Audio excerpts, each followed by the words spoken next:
Бауырлас Қазақстан, сіздерді тәуелсіздік мәрекесімен құттықтаймыз. Тәуелсіздіктеріңіз мәңгі болсын. Әр шаңырақта шаттық пен бақыт, дендеріңізге саулық, отбасыларыңызға амандық, еңбектеріңізге жеміс тілейміз. Bugün 16 Aralık Kazakistan'ın Бүгін Қазақстанның тәуелсіздік күні. Бауырлас елді осы мерекемен шын жүректен құттықтаймыз. Қазақ халқына бейбітшілік, ынтымақ, бақ береке тілейміз. Ел тәуелсіздігі тұғырлы болсын. temenni ediyoruz. 16 декабрь күні 16 желтоқсан Қазақстан халқы тәуелсіздік күнін атап өтіп жатыр. Бұл республика азаматтары үшін маңызды күн. Қазақ елі ғасырлар бойы өзінің ұлттық болмысын сақтап қалды және оны бүкіл әлемге танытты. Қазақ пен өзбек арасындағы достық қарым-қатынас одан әрі жалғаса берсін. Баршаңызды тәуелсіздік күнімен құттықтаймыз. Мustaqillik bayramınız mübarek болсын.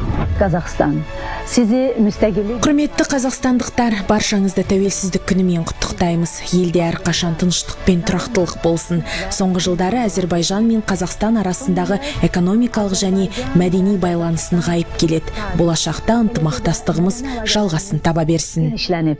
Bayramınız mübarek olsun. Армысыздар, қадірлі отандастар. Сіздерді Өзбекстан жерінен тұрып, 16 желтоқсан Қазақстан Республикасы тәуелсіздік күнімен шын жүректен құттықтаймыз. Екі ел арасындағы достық пен бауырластық, байланыстары нығайып, татулық пен ынтымақ мәңгі жасай берсін. Тәуелсіз Қазақстан өркендей берсін. Қазақтың көк туы әрқашан биікте желбіресін. Тәуелсіздік күні құтты болсын. Мереке құтты болсын. Қазақстанның орталық Азияда және барша түркі әлемде алатын орны ерекше. Өзінің бай мәдени мұрасын бүгінде барша әлемге паш етуде.